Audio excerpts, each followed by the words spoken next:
What's going on, Minnesota Viking fans? Welcome to the Purple People Podcast. It is Tuesday, August 17th, 2021, and football is officially back. My name is Kyle Smith. I'm joined by Adam Carlson. Hey, how's it going, guys?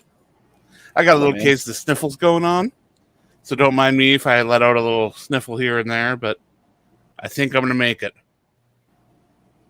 Good. Hope you're rested up for that. I forgot to take this off over here. Bam! There we go. Now we're in a Viking podcast. I saw that because I looked over at Kyle West's head. We got the band back in town. What's up, dude? What? Hey, I'm doing good. I'm ready to overreact about the first preseason game. Like, let's start that petition. We're going to fire Mike Zimmer. We're going to trade Kirk Cousins. Rick Spielman. Drew McIntyre is going to use that big old sword at him and just decapitate him. Oh, yeah. Got to use that prop for something, so. No. Who knows? Maybe the Vikings will bring in Tebow. You never know. Oh, maybe. God, I hope not. After watching him make the worst block I've seen in a very long time, I'm all right with him being a commentator. Oof. To be fair, he would have kept that guy out of the play for sure with his block. But you don't need to block a guy that's looking and running the wrong way. I mean, he could have just ran down the field and blocked the next guy. But, hey, I guess he just wanted to make sure that guy wasn't going to turn around and get him. That's so funny. Jacksonville gets the last laugh because they sold a bunch of jerseys for a guy that was never going to make the team in the first place. But Jacksonville has revenue share in their merchandise, so every team in the NFL made money off that except the Dallas Cowboys. Oh, I love that so much. Oh. Anytime we can clown on the Cowboys. Let's all laugh at Jerry Jones. Oh, God. I'm sure he's doing well on his merch sales, though.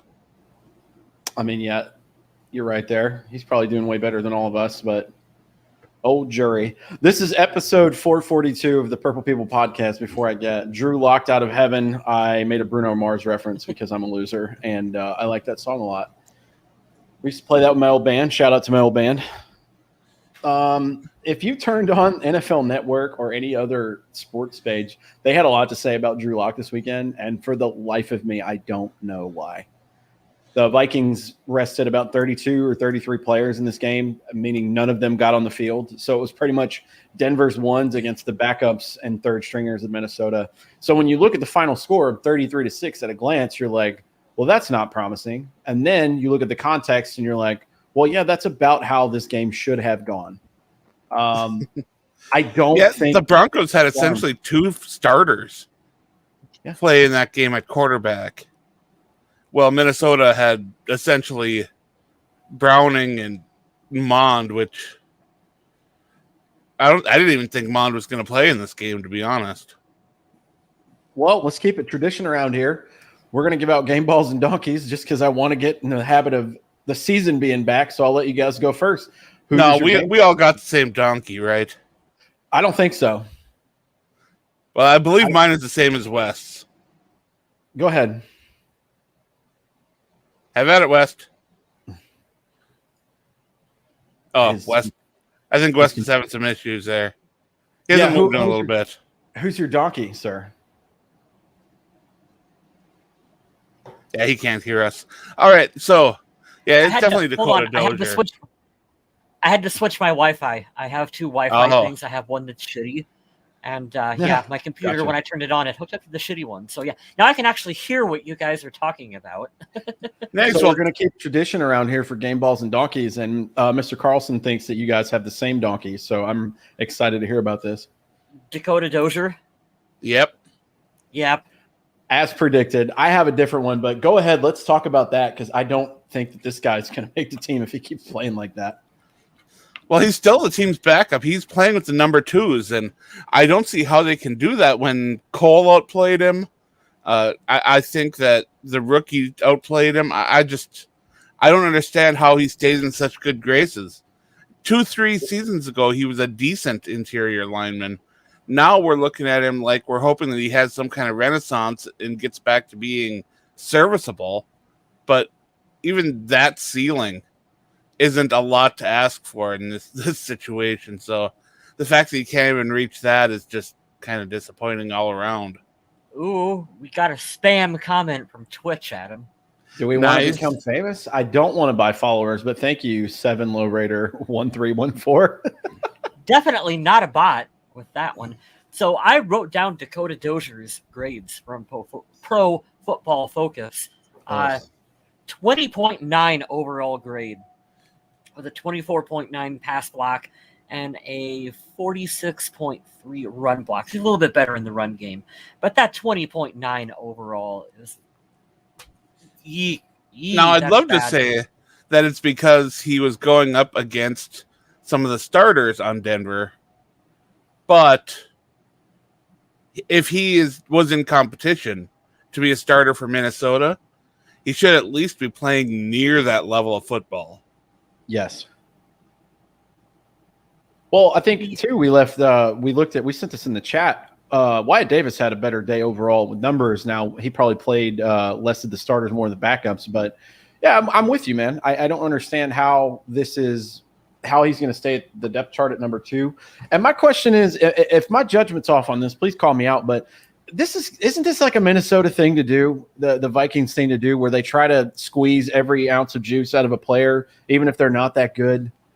Every time, especially for the O-line. We haven't had, out of 1 or 2 here recently, we haven't had any stellar offensive linemen. And it's just like, for me, it feels like the bargain bin. And I hate repetitively watching it over, especially when you have an investment like Kirk Cousins out there. I mean, thank God. But it's not like Minnesota hasn't been investing money in their picks for the offensive line. They've spent a lot of picks first, second, and third rounds. It's just they haven't been panning out. And the question is why? What is the issue with these talented players they're highly ranked when Minnesota picks them? They just can't seem to work out. And we're seeing like Pat Elflein. He should have been, by all means, a really decent offensive lineman, whether he played at center or guard or wherever. It just didn't work out.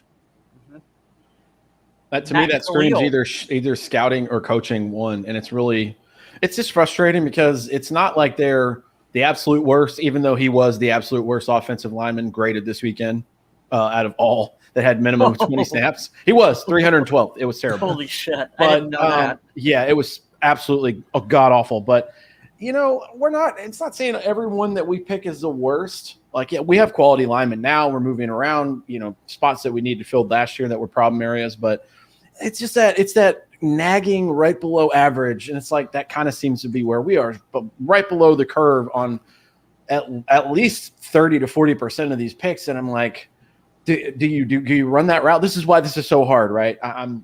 It's why I really didn't want Minnesota to move on from Riley Reif. It's not like Riley Reif had bad season at left tackle. He was playing quite well when they let him go. And the fact that they thought they could do better than him and save a couple bucks here and there just really frustrated me to no end. Christian Darashaw's got to get on the field for Minnesota at some point, too. Well, with that groin injury that they had to do another procedure on, I mean, you can't really rush him back out there. And as Mike Zimmer's already said, that it's disappointing that they haven't been able to get him really involved as much as they want to. Yeah. Right. But, I mean, Rashad Hill, we all know he's not the answer at left tackle. Blake Brandel is not the answer at left tackle. But it's going to take those two holding down fort until Darrisaw is ready. And then you worry, too, with him coming back, being a rookie. Not much in the way of training camp, not much in the way of preseason. Do you just throw him out there when he's ready to go? Or if you're getting serviceable play from his backups, I don't know how you approach that situation. I don't know if you just go, well, you're a highly touted draft pick, sink or swim, get on out there. I don't know if that's the right way to approach that or what. I feel like they should have a competition in practice. I mean, there's 18 weeks in the season. Wait till he's fully healthy and he can really be evaluated. I would hate to see him just tossed out there because It's the NFL, man. Every team outside of like 2 or 3 has good pass rush. Some have elite, so I would hate to see that because I go past the point of looking at how bad a left tackle might look. I don't want to see my donkey out on the field, and I don't want to see Kirk Cousins get hurt. Jake Browning looked like shit in this game, and he did a lot bad. And I know Dakota Dozier had a safety penalty, which is embarrassing. And he had a lot of hiccups, but that backup and third quarterback spot did not look good this weekend. Now, no, when you're playing against the ones or close to starters, it's going to be tougher. But I don't know. I wanted to see more because Jake Browning sounded like he had a really good camp. It ended pretty dreadfully. It was pretty awful. And then Mond, I mean, I'm not poo-pooing on Mond, but it doesn't seem like he has a very good grasp of the offense because the plays they were running, I didn't see him making a lot of reads, and he looked very nervous. But I will give him credit to seeing his. Because of fucking COVID, he's had what, 3 days of camp? Yeah, like 4 days of training camp. So yeah, you want to see him do good. But I also realize like he's not starting anytime soon. Knock on wood, so he has time to develop. But Jake Browning, I really wanted to see him look a lot better than he did. So he's getting my donkey this week. I didn't want to go with the offense. Well, Mond moved around well in the pocket. He used his feet a lot better than Browning did to make plays and pick up some yards on the ground. Mond was just as disappointing through the air as Browning was, in my opinion. So throwing the football for the two, I think, was a wash. But there's something to be said in this day's NFL for a quarterback that can make time for themselves or pick up a few yards here and there on a scramble. And I liked what I saw in that aspect from Mond. Yeah. But throwing the football, we've got to see a lot of improvement from these quarterbacks. Yeah, they'll get more time. It sounded like, from what I had heard somewhere on social media today, like some of the defense are going to get to play this weekend. They play the Colts. Shout out to my buddy Matt, a canine handler up there at the Minneapolis airport, who's a Colts fan, but he's by movement and by geographics a Viking fan, and he's been filling me in a lot of stuff there. We were talking about Paul Allen today, which was hilarious. I think that we'll get to see some of the starters here soon. I don't think Justin Jefferson should play in the preseason at all, nursing an injury coming back. Plus, you only have 2 more games. And he made a great comment today that I wanted to talk about. He said, somebody asked if he's going to be ready because he's not playing in the preseason. He's like, well, I didn't play in the preseason last year. Or maybe he did. Somewhere along those lines where he's like, look how it worked out last year and I did all right. So I like the confidence that this kid's bringing to the table. I'm really excited to see him play. Some players do really well with virtual reps. Mm-hmm. Some players don't. And Justin Jefferson seems to take his craft pretty seriously, and you can tell that he's consistently working on making his routes crisper, his time out of those cuts better. And that's how you get open in today's NFL. There's a lot to be said for being a physical freak, having the size, the speed, the power, the leaping ability, the hands, whatever. But it all comes down to Minnesota seems to have a lot of success because of Kirk Cousins' ability to deliver a ball where it needs to be. They do very well in receivers that can be where they're supposed to be when they're supposed to be there. And both Justin Jefferson and Adam Thielen have that ability to go make those cuts and get separation. And that's going to open up a whole lot of love for Irv Smith this year, and also add a little bit of extra fear in those defenses so they can't just pile on the box against Dalvin Cook. I'm excited for him, man. Let's go forget about it and we don't do only the half of it. Who's your guys' game ball going to? There's pretty much only 2 candidates here that I personally thought of, but who's your game ball to? Well, I watched this game the whole way, and it was frustrating. I could not, for the life of me, I couldn't bear to give anyone on the offense a game ball. I couldn't. It just didn't work out that way. So I'm going to give it to a guy who had a nice pass breakup against Jerry Jeudy. My man. And actually stuck with defender or the potential ball carriers very well, made a couple plays here and there. I like Chris Boyd, and I've said it before, and I'll say it again. This kid is going to make the roster, even though the cornerback position is so deep this year, and it's got so many veterans that are there on 1-year deals. I like what Chris Boyd brings to this game, and I'm looking forward to seeing him on the 53. Thomas, I don't like your comment at all. He said Drew Lock. Drew Lock sucks, dude. I watched that dude for the last 2 years, man. He's a poor man's Brett Favre, and that's a high compliment. If that, I would have said Josh Allen a couple years ago was a poor man's Brett Favre. Now he's playing more like Brett Favre. Poor man's Brett Favre was Gus Frerotte. That's a good point. That was your poor man's Brett Favre. He could actually win a game every now and then too. Yeah. I don't know about Anglers and dick pics. That's what it is. I'm going to give my game ball to AJ Rose. He was who I was going to name the episode after. He's probably not going to make the team because it's probably going to be Cook, Madison, Abdullah, and Igagwe, or however you say his last name. Sorry, bro. But you're going to make the team. He's your third-round pick, and you're fast.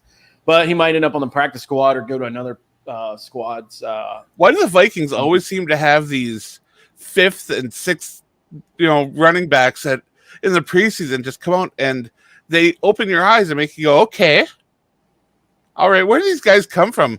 I mean, even before I watched this game, I'll admit, I don't think I ever mentioned that guy in any of my training camp or preview pieces or anything. Remember.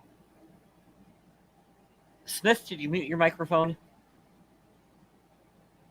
Yeah, he's definitely not talking. Oh, he's gonna have to unplug it.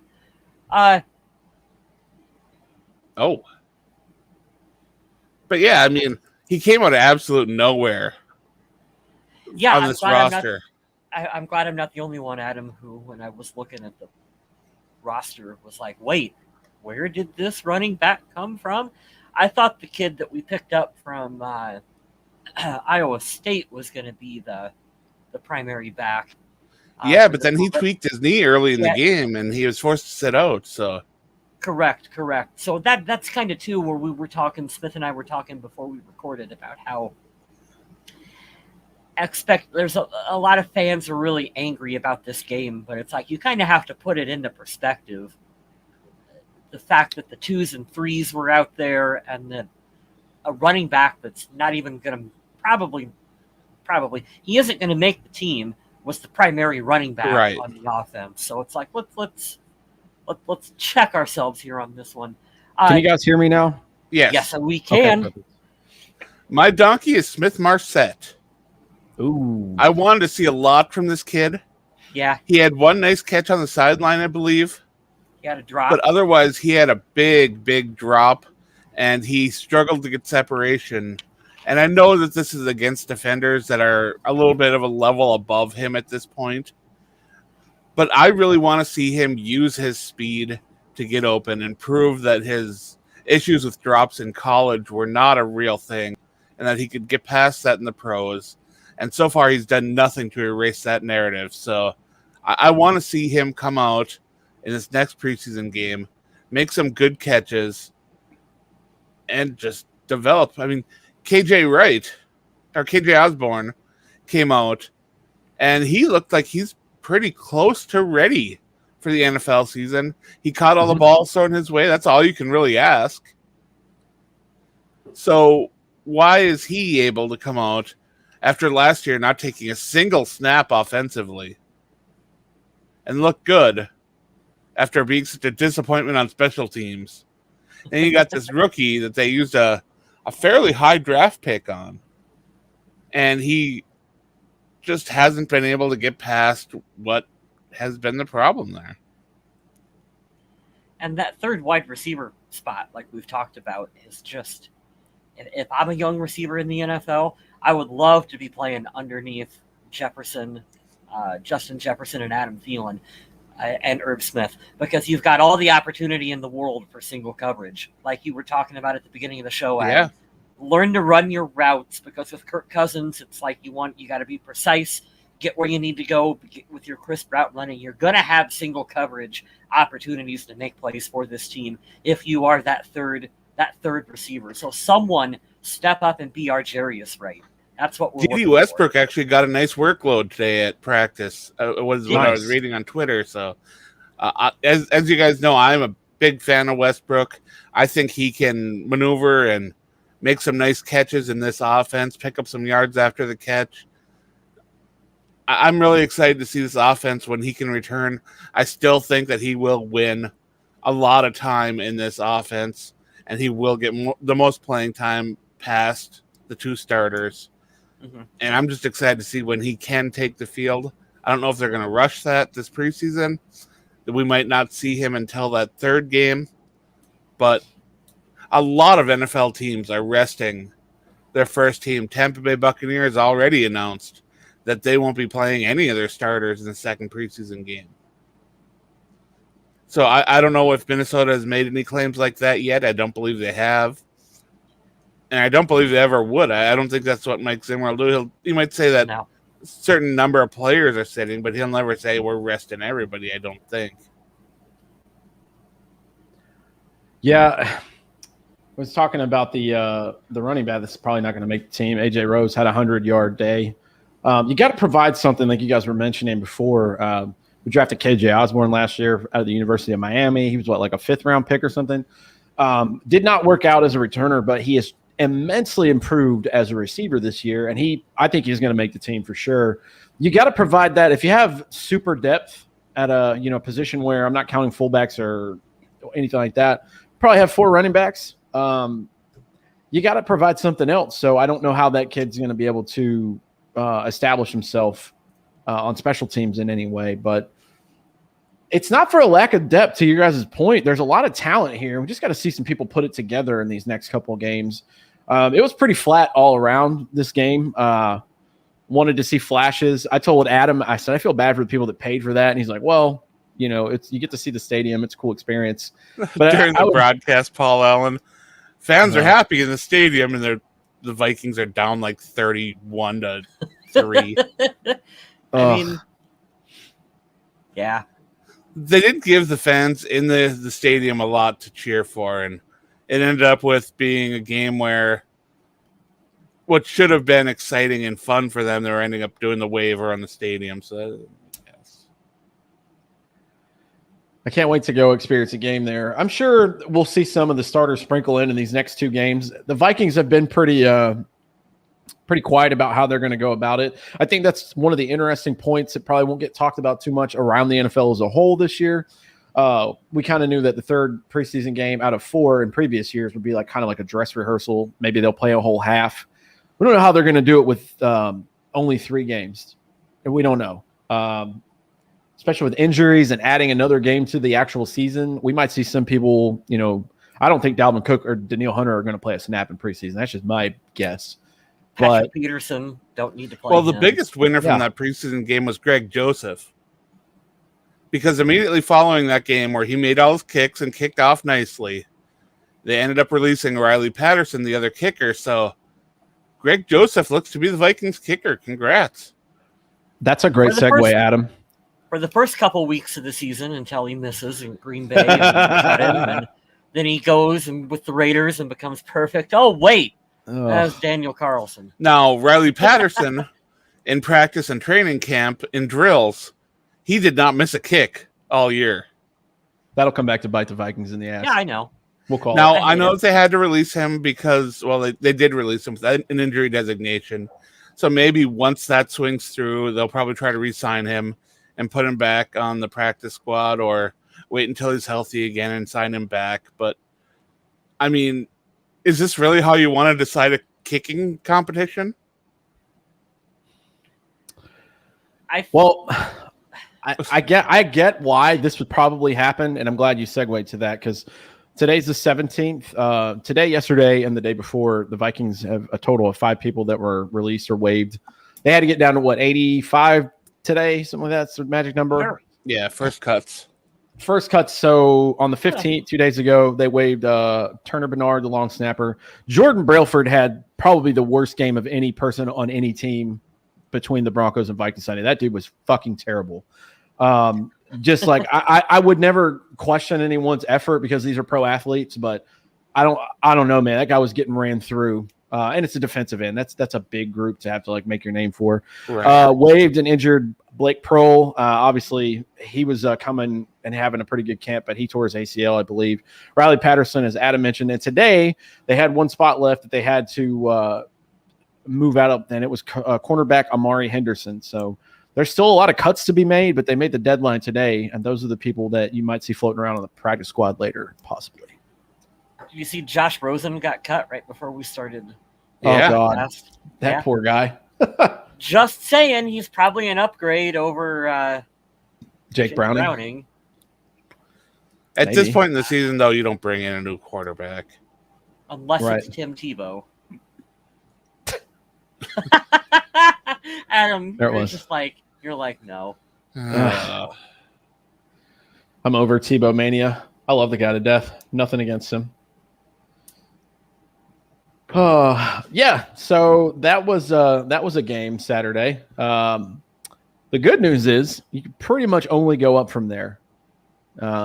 did we get Mr. Well- West game ball? Well, who'd your game ball go to? I'm giving my game ball to, because to be honest, they all sucked. I'm giving it to Mike Zimmer's halftime press conference speech thing that he did, where it's like, if you don't think this guy takes it serious, he was pissed off. I mean, pissed off.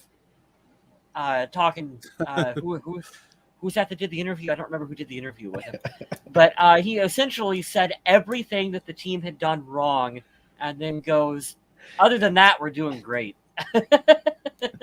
Hey, he kept notes too, because when he did his post-game press conference, he was reading off of it, and I was like, "Oh man, he is a national treasure. He's probably never going to win a Super Bowl, but you know what? I enjoyed having him." The team was definitely tackling as if they were still in training camp. Yeah. And they need to get in that mentality that this needs to be where they get ready to play. They need to start getting fired up, start showing emotion, and finish up these blocks, because I like Cam Dantzler. I do. I think he's got a bright future in this league. But he came into this preseason game ill-prepared, and he was not wrapping up when he was tackling. Maybe he thought that like this was more of like a walkthrough type situation where he could go in, and maybe he was comfortable in his position in the depth chart, knowing that he came in and now he's going to be behind two veterans on the edge. So I don't know if this is something to watch for with him, whether he's disappointed in his role this year or whether he just wasn't ready to play this year. It would be interesting to get into his mind and see where this is. But I hope he comes out in this next preseason game and just absolutely shows why the Vikings like him so much and want him to be ready and sit behind these veterans and learn for a year. Because he got thrown into the fire last year, and I thought he played fairly well considering that. Should be a good wake-up call for the team. I think that's the positive for this. Like you said, they looked ill-prepared. So I hope that Zimmer... Well, this is kind of shit. If it happens in the regular season, like 2 games in a row, Zimmer, his ass will be on fire, because people be calling for his head. Because last year you kind of get the pandemic and you got rookies and they didn't do a lot of good personnel moves. It's shit or get off the pot time here, and it's not gonna last very long if they start like they did in this game. But like we said, this is preseason. These weren't starters. I have faith in the high caliber players. I think it's gonna look a lot different in that first game, especially with like the run defense and stuff. I wanted to not defend Cam Dantzler because Adam's not picking on him particularly, but that bomb where he got murdered, that was on the safeties for not knowing what state they were in. So they were terrible. Mike Zimmer had made a point to comment on that, which I thought was funny. See a lot of Instagram head coaches out there being like, "I thought Dantzler was the quarterback of the future." It's like, well, if you knew football, you'd see that the safeties don't know their ass from their elbow right here on this play. You got to have help over the top. And let's be honest, the depth for the safeties of this Vikings team is not good past the starters. It is dreadful. If one of those guys gets hurt, that's going to be the most glaring weak spot on the team. So, any of you guys want to answer Michael Cambria here? Because I'm going to say something really smart. If we need a 5th tight end to come in for the preseason and get cut like Tim Tebow, sure, we can bring Christian Ponder back.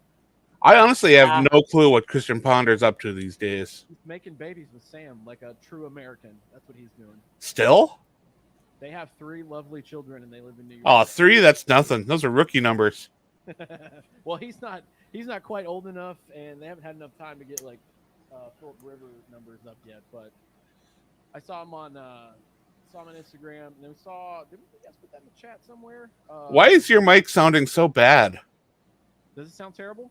Yeah, it got real quiet on us.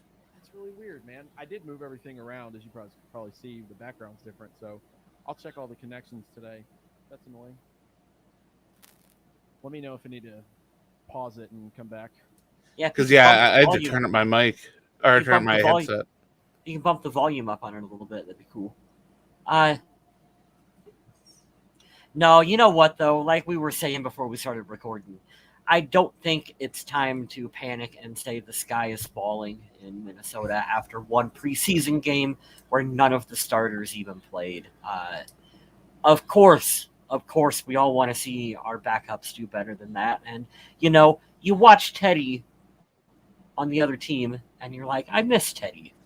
I wish Teddy was our backup in Minnesota because he played really well. And so, you know, you compare and contrast just the differences on the quarterbacks and how they were able to run the offense. Thomas Bugge in the chat gave his donkey to Britton Colquitt, and he was called out in particular by Mike Zimmer following this game for being disappointing. And honestly, Colquitt, in my opinion, is one of the best holders in the league, the most consistent. He's amazing at holding the football. I know it's a simple skill that is just repetition. You get it, you learn it, you get it down. I would hate to see him get cut to bring in another punter at this point in the season, but they already have brought in another punter for a workout, so this is something the team is taking seriously. If he has another bad performance against the Colts this weekend, do you think that they replace him? Yeah, Zimmer hates special teams. He'll fucking replace all of them. Oh no! Is this better, guys? Is that a little much better? better? Much better. I didn't want to max it out, and then it's just like I'm screaming at everyone. But thank you. Yeah, I don't think I have a bad feeling about this this season. Let's backtrack it before this game. Last week, there's so much coverage. If you guys know how to use the internet, go on Twitter, go on Instagram, wherever you do. There's people at practice every day and training camp every day. They were doing so much last week, especially the D-line. From everything that I heard from the one-on-ones last week, Minnesota's starters were living in Denver's backfield, which is what you want to see because they have the personnel to do that. Not freaking out about this game. I'm ready to see what the first team does. I will say something that's really weird that I want to know about is Anthony Barr hasn't practiced or done anything in like a week or two. If we have another situation going on here, because I want to know what's that about. Yes, Adam, do you know anything? You heard anything about that? No, I mean, he's just coming off an injury, and they're using him in, much like they're using a lot of the other players that are coming off injuries. Same kind of Westbrook situation. I'm not concerned at this point. I know. Who knows? Mike Zimmer made a funny comment about Justin Jefferson making fun of his shit from last year. He's like, yeah, he'll be back soon. It's not a tweak, I promise. I thought that was pretty funny. It's not. But Did you see the conference where he talked about how he's never really going to use that word again? I mean, he got absolutely dragged for it. He got annihilated for that. Good times. Good times. I still know how I feel about anytime that you have a game that was not competitive whatsoever. I mean, I wanted Minnesota to at least score a touchdown in this game. Yeah. And that couldn't happen even when Rippon came in the game and Denver couldn't move the football whatsoever. And it's not like Denver's roster is supremely talented. And I do keep it in some sort of perspective that, yeah, this was Denver's ones going against Minnesota's twos, and Denver's twos going against Minnesota's threes. And there is that talent gap. but I just wanted to see one or two players kind of elevate past that and look like they belonged on the football field against them, because this looked like it was the Broncos scrimmaging against University of Michigan, you know? The talent level looked that wide at times. Yeah, that was bad. But I think most level-headed Viking fans kind of saw that that's what it was, which is, it's nice to keep your wits about it. But most of Twitter, most of Viking land on the internet was just, as Thomas Bugge was over here saying, it's overreact. Skyfall. Everything is falling apart. I mean, I was wondering about that too, is that I know that it's not Mike Zimmer's job to tell the fans what the team is planning on doing. But, when he does a press conference, before he gets asked questions, he's got the 3 to 5 minutes to speak. If before this game, he could have said, by the way, guys, we got preseason game number 1 coming up. We're not going to be playing any of the starters. None of the starters will be playing. So expectations should be you're going to be looking at the 2s and 3s, and we're going to see what we have with them moving forward. I wonder if that would help a little bit with fans' expectations. Because I don't remember who it was on Twitter, but there was one Vikings blogger who was talking about how he went to the game and he met a family that traveled like 900 miles to come to a Vikings game. And they got to see that. Ouch. That sucks. Now, I hope they were in town for a different reason. Right. To see some sights, maybe go see Prince's house, record in his studio or something, because that's a great experience. You should always do that if you go. But, I mean, yeah, if you go there and you're a big Justin Jefferson fan and all you got to do is watch him march up and down the sideline, that's got to be frustrating and disappointing.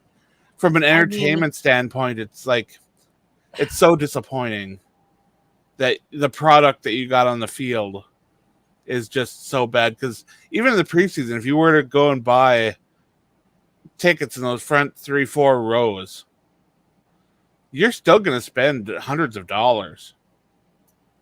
Yeah, I still think this is an issue the NFL needs to continue to address with preseason. And it's not just the amount of games, it's the fact that they charge for them.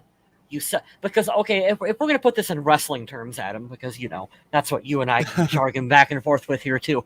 If you're listening to this podcast, if you follow this team, if you're in the chat, we're all smart marks. We know what's going on. We understand that it's preseason game 1. And we forget sometimes that there's a lot of really casual Vikings fans out there who are not as invested in the team as what we are. And like you said, they honestly might just be looking at it going, oh, hey, $5 tickets to a preseason game. I don't, right. Maybe I don't really know 100% what we mean by preseason, but I'll take the opportunity to get those tickets. And then you get there and you're like, oh, these are, who is this? None of these guys are going to make the team. So I almost wonder if the solution down the line is they probably don't even need to be charging admission for this in the first place. And I think we just need to start. And that'll never happen because it's the NFL. But they shouldn't even be charging for this. And we should just be calling them scrimmages. Hey, we're not going to call it preseason. We're just going to call it a scrimmage. But then you wouldn't be able to televise it and you wouldn't get as much advertising revenue. And that's another question. And again, this will never happen. Does it even need to be televised? Do we even need to televise this, to have this discussion, to get people riled up to fire Mike Zimmer in a meaningless scrimmage game? Of course, because publicity. Of course. We really don't. You, Kyle, you will not take money out of these billionaires' pockets. How dare you? I know. How dare you? That's so funny. No, you're right.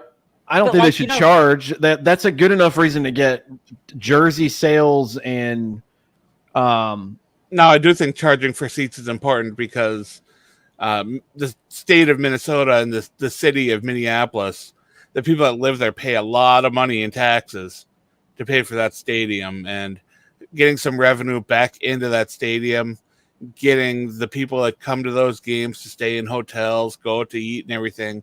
That's all really important to the economy of Minnesota. So Sure, I I'll get it. fight that a little bit. But when we're And that's talking part of the whole $5 process that people don't even remember. Right, but when we're talking $5 tickets here, it's like, what are we? I don't know. I mean, you got $5 tickets. Those are the worst tickets. I mean, you got the $1,000 packages. You got the $10,000 boxes that people are buying. Don't forget, it's $9 beer night there every time you go. So that's a big plus. That's where you. And how many people can fit in there? 28, 31,000 sometimes. Let's see. Those Vikings $5 add up. Capacity. Holy shit, 73,000. The seating capacity is 66,000 for most games. You're not going to Slightly get more than 66,000 at a preseason game. I bet you would if they were free. I was just going to say if they're free. No, I'm just kidding. Let's talk about the top 100 list because 3 Vikings are on there so far. I've been doing that's why if you're watching me for whatever weird reason on here, I've been looking down at my phone. I knew that I saw Justin Jefferson make his debut, but they don't have 40 through number 1 out just yet. But let's talk about the 3 Vikings that did make an appearance. Why is Kendrick so low?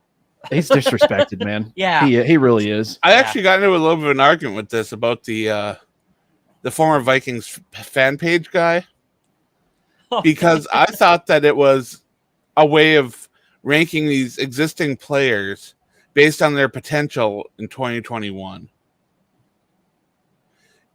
and not just looking at their performance from 2020. Because if you were just looking at 2020, yeah, Kendrick's missed the last 5 games of the season.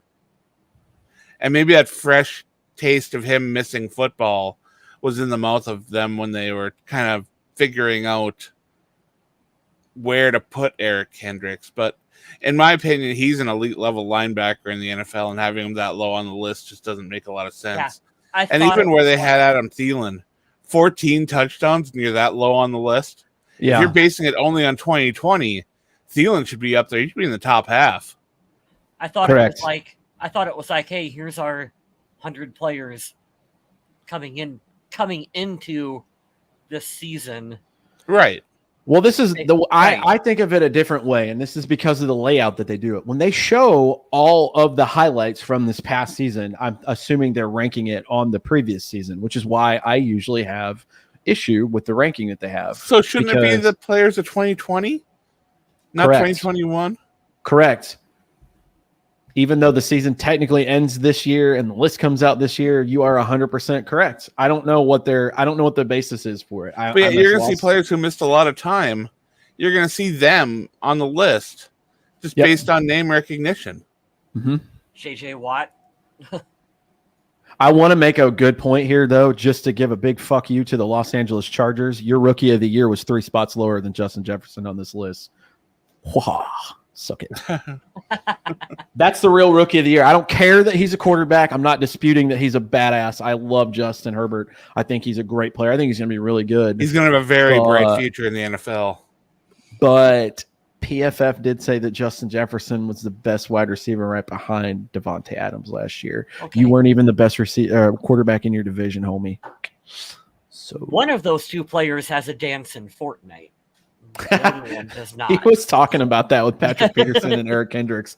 He's on Patrick Peterson's podcast. It's like they said, hey, I don't know who Patrick Peterson's counterpart is on that podcast. He's like, hey, are you going to do a different dance this year? He goes, I'm not stopping the gritty till they put it in Madden.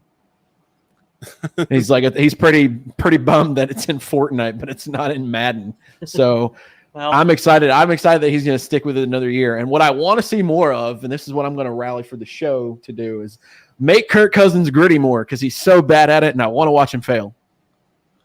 I want to see him do like just the most embarrassing dance ever. I want to see him come out in like Macarena after so many years. I think that'd be more Kirk Cousins style. That dad dance, like his the first electric year with the slide team, or something. Good. Just something really old and stale and boring that kids won't even recognize. That dad dance he did that first year he was with the team is pretty good. That's probably one of my favorites. Was that the dead arm dance? Yes. I really like the dead arm dance that he did. Like he needs to keep that one up. That one's my favorite, dude. It suits him so well.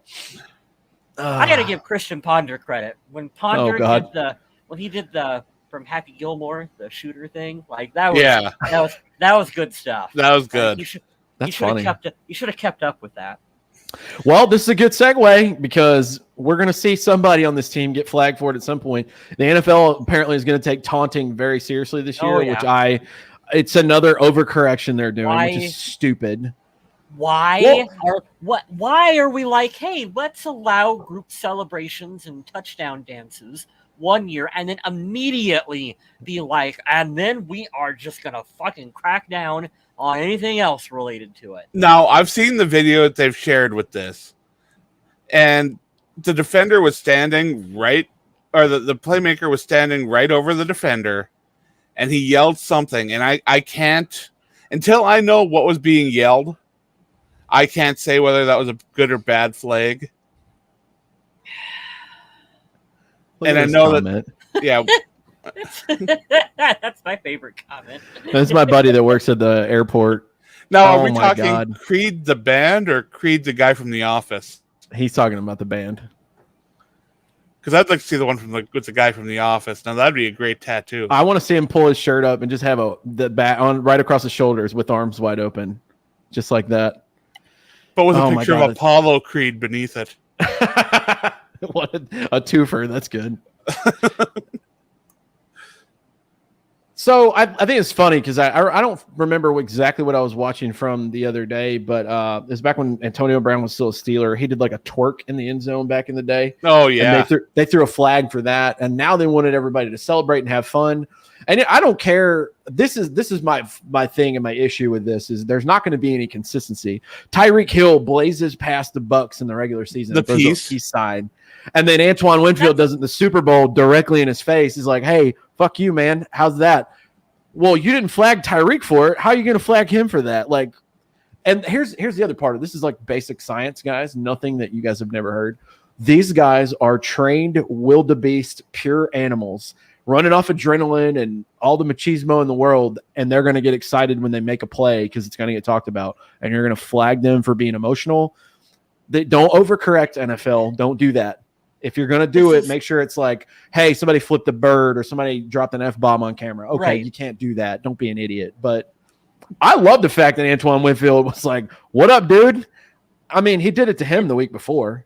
Remember, sports are also entertainment. Like, it's not a WWE reference, but like, this is entertainment. Football is supposed to be entertaining. And I know I'm stealing a little bit from Pat McAfee here, but like, not everyone is Barry Sanders who's just gonna, hey, here's the ball at the end of the play because you're fucking Barry Sanders. You know, well, he's been there before. That's why he just hand them to it. Like, this is where we get into the debate about are football players role models. I think is this something that you want to see? Do you want to see kids in their pee-wee football smack into another player, stand over them, and call them names? To be honest, yeah. You ever been to a pee-wee football game? They're kind of boring. They're pretty sweet. No, I know what you mean, Adam. I'm on that. I'm on the fence of that, Adam. I just have to go on with if that 1 minute that they watch football and they see that versus the 99.9% of stuff they're getting at home and being taught by their parents comes in and jumps in. I can't. You've never been on social media if you've never seen the 1% of something get overreacted when the 99% is good. It's so crazy. Like, yeah, I saw this guy do it, but also like you could have your parent be like, hey, if you do that, my boot's going in your ass. Don't do that. It's pretty crazy how that works. It's difficult to figure out where the line is on what you call something like this. Yeah, that's my biggest issue. I like the energy that the NFL brings. I don't think you need to taunt in someone's face. Yes. Okay, I definitely agree with that. When you've got someone on the ground and they take the step over him and you're going to like flex down to him, that should be a penalty. But if you make a big play, you make a big tackle, and you turn and take like a step or two, and then if they want to flex and do the whatever thing, that I think is fine. So long as Danielle Hunter does drop kick thing or whatever people do. Yeah. Well, you know what? Also, they should let the players do. Entertainment. they should let, like, I remember you going like on the road in the playoffs and the road team wins and the guys are chirping back at the fans in the stands. 100 to 50 to 200 people close to that bench. They're just talking shit the entire time to those players when they drop a pass or they let something happen to their quarterback. But when you win and they're like, bye, that kind of stuff, like that too. Don't be going around getting all pissed off about that. But the NFL, let's be honest, they have no right to be coming in trying to be the judge, jury, and executioner on anything with how many things they botched in the past. Sure. Come on, dude. You brought up an Do you guys know point. if the NFL is going to keep the celly cams this year? What are those? The celebration cameras past the end zone? I think so. I haven't heard. Those were so much fun. Yeah. Because I thought that was a nice addition. It separated the offense from the defense. It gave them, like, I don't want to say safe space because that's come to be such a negative phrase. But it's a place where they can go. They can let out whatever they're feeling at the time. They can have some fun. They can get the media involved with it. I thought that was an excellent addition last year. It was a lot of fun, too, because there were no fans in the stands. So any emotion that was felt, you didn't see, like the Miracle. Let's take the Miracle, for example. You could hear that place like go off the charts with the decibel level, right? You could see people stand up. What happens in that instance? Like, let's just go there. Stephon Diggs, after he scores that touchdown, takes the helmet off and throws it. What if the ref threw a flag? They did throw a flag. They did. But what, I mean, like, could you take that touchdown away?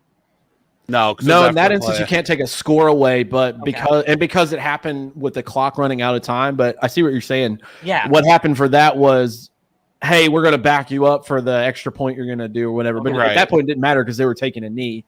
But if there was still time on the clock, I could have screwed him out of an extra point. Also, you brought up an interesting point too, Smith. I wanted to talk about too, as we're talking about that line. Sean Payton turning to Vikings fans and mocking the skull chant. Hey, dude.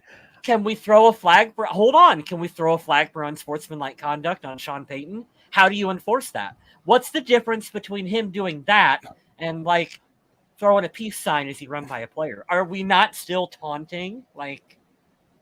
It would be, but I can't say that for him because it's not like a vulgar outward gesture or anything. It's just kind of like, think it's proximity too. Yeah. Now, if he'd have ran over to and done that in Mike Zimmer's face, yeah. Mike Zimmer fucking knock him in the Mike Zimmer nose. Yeah, I'd love to see that. Oh, that'd be the quickest fight in history, but I'd love to watch. Sean Payton's getting up there too. He's kind of old too. That's funny. Yeah, that's going to be interesting talking about these celebrations and whatnot. I hope they don't take it too far. Like we were saying, I think we all agree. They will. Don't be vulgar. Don't be too blatant. There is a role model thing that you kind of have to think of. But I love the fact, like, let's take it from the Miracle season on from now. Like the Vikings were doing all these celebrations, like the Duck Duck Goose thing, and they were doing leapfrog, and now they have celebration cans. The what? Oh, the limbo. Forgot about that. There's some good ones there, Yeah. I like to see that team camaraderie because if you score a touchdown, I mean, you're going to celebrate.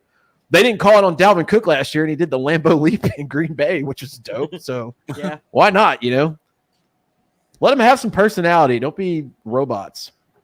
That's why I like that they let players celebrate. That's what I do like. That's a good point, Matt. You can verbally taunt a player while looking in a different direction. Yep. Yeah, that's a good one too. It's funny to see what they latch on to and what they don't. That's I don't think that'll get called unless it's something quite severe. Yeah. And players chatter with one another all the time. You hear ex-players talk about this too, where they're like, hey, part of my game plan as a defensive player or whatever is to go out there and I want to learn. I'm going to talk about your family. I'm going to do whatever I have to do. John Randall, please. Yeah. He'd have been kicked out of the fucking NFL if he would have got flagged for that. Right. He was looking up the playbook to look up people's wives and daughters' names. Are you kidding me? Jalen Ramsey does the same thing. Yeah. Speaking of, another good segue, and we can end the show on this. Justin Jefferson highlighted Week 16 against the Rams, saying he's looking forward to the matchup between him and Jalen Ramsey. I am excited about that. I get it, but be careful, bud. Yeah, that's a damn good corner. Yeah, that's a damn He's good very corner. good at what he does, and he mentally will get in your head. You will have to be strong to go against him. That's not a team to sleep on either. The Rams are going to come back with a force. Be Matt Stafford's return to U.S. Bank Stadium in a different jersey. Rams That's going to be a Chiefs fun are my game. Super Bowl bet. That's what I've got. Really? Yeah. Nice. I hate to be that guy. I'd probably pick the same from last year. Different outcome, hopefully, but yeah, that's a good pick. I've never learned not to bet against Tom Brady, so I'm dumb. Though it's only went against me one time in the last decade, so I bet against him against that Philly game because I was so pissed off at Philadelphia, I was like, God, I hope they beat them 80-0. But yeah, won a lot of money on the Atlanta Super Bowl. Definitely won money on the Rams Super Bowl. That's pretty funny. Well, we covered a lot today, guys. For it to be a somber, not fun game to cover, I'm excited that football's back, and I'm glad that we've been you hoping guys... to get in another show between. I mean, we wanted to do one before this preseason game. We just didn't have the opportunity, so we had a lot to talk about. But I mean, now we look forward to next week, Saturday, 8 p.m. Eastern, I believe, is Vikings Colts. I don't know how many of the starters we're going to see, but hopefully I'll try to hop in Discord again. I know last week it was just me and one other dude, so but we still chatted every once in a while. But we will have that Discord up and running. My plan for this week is I'm going to talk to the guys, make sure that we either do or don't want to do the Survival League again, and maybe I'll renew that. I don't know. But we'll see where that all heads. I'm down with it. I'll be better this year, I promise. I'm still butthurt from last year. It was so bad. My buddy Clint was out in 3 weeks, so that did not work out very well for him either. The early part of the season is so hard because you really don't know what teams are going to come out and be good out of the gate. Because good teams can come out flat and it can look really bad. So, yeah, you were correct. 8 Eastern, 7 Central, Saturday. Be tuning in for that game. That'll be fun. Colts are not a team to be trifled with. They are a good team. Some of their starters are going to be out. I wonder if Carson Wentz is going to play. Be fun to watch him again. Former Vikings will be over there. I know Xavier Rhodes is there. That's pretty cool. See, that'll be a fun time. Hopefully they'll be a little more lively. We'll see some starters this weekend. Back-to-back horsies. Woo.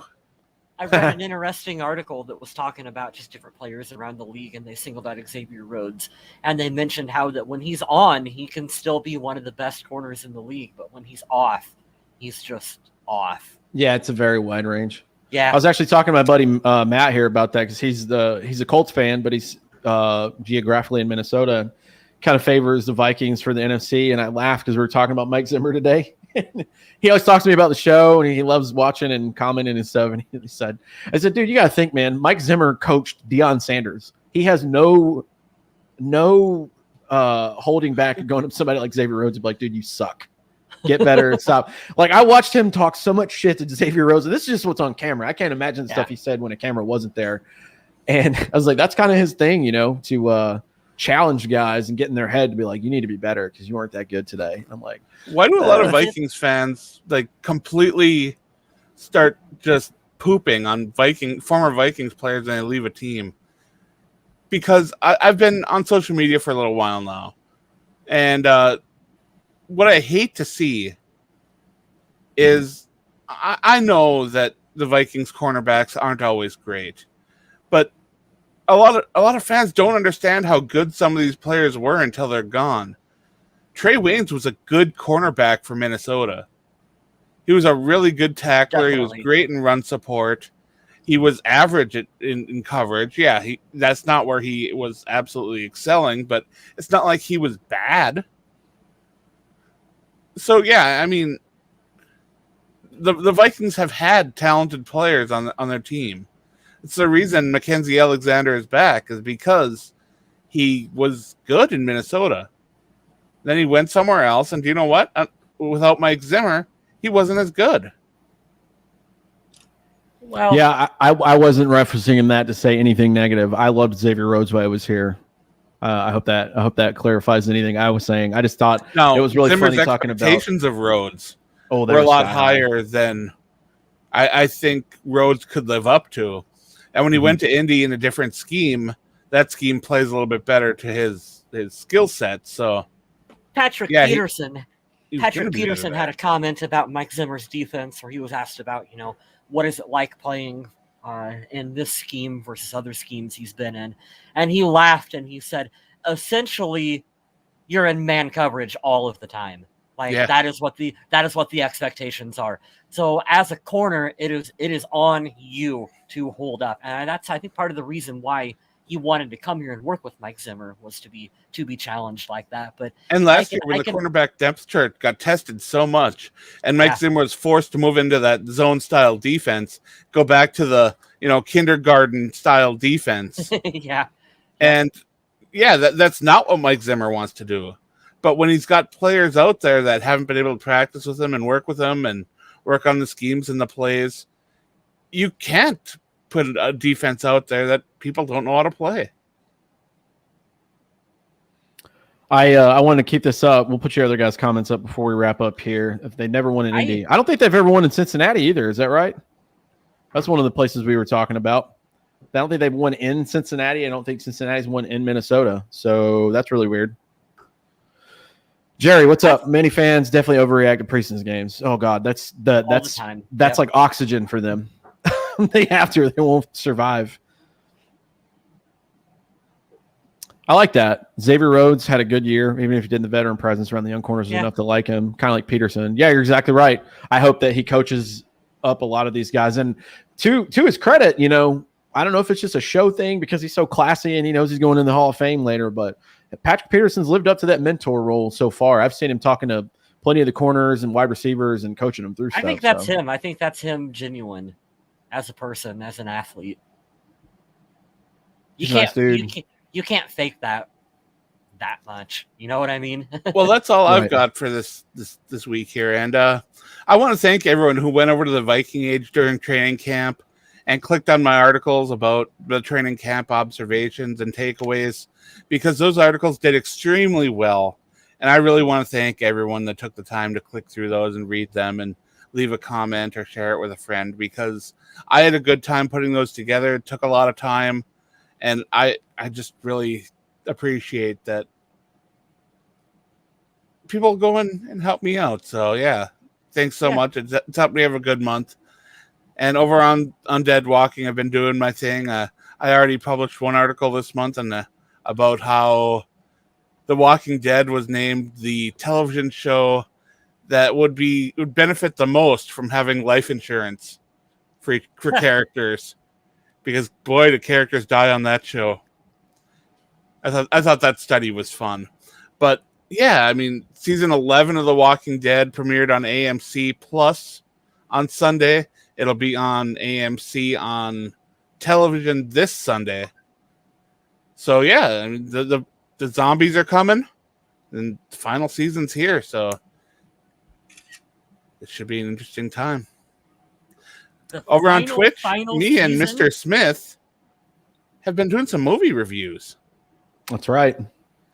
We were planning on doing one more a little earlier this week. Again, things haven't worked out, but we are still planning on doing that, and maybe we'll pick another movie. I don't know. I don't think either of us have watched this one yet, because I'm trying to keep it fresh in my head. But yeah, the next opportunity we get, we're going to put another nice little movie review video up on my Twitch and YouTube. So yeah, thanks again for checking those out. And if you could, head on over to my Twitch, MN Viking Zombie, and give that a follow, and you will definitely be able to catch our movie review. You can follow me on Twitter, where I'll talk about pretty much anything. I think my last post was about how many M&Ms Kevin ate on The Office, so I don't know. It's always ridiculous stuff. And on my Instagram, there's a lot of pictures of cats, so I always try to get these guys support because like Adam works from home and he could make a couple extra bucks if you just go over and click some things. It's not that hard. It's entertaining. And if you're here, I know at least for the Viking Age, you'll get some more stuff there, but some other cool stuff he does.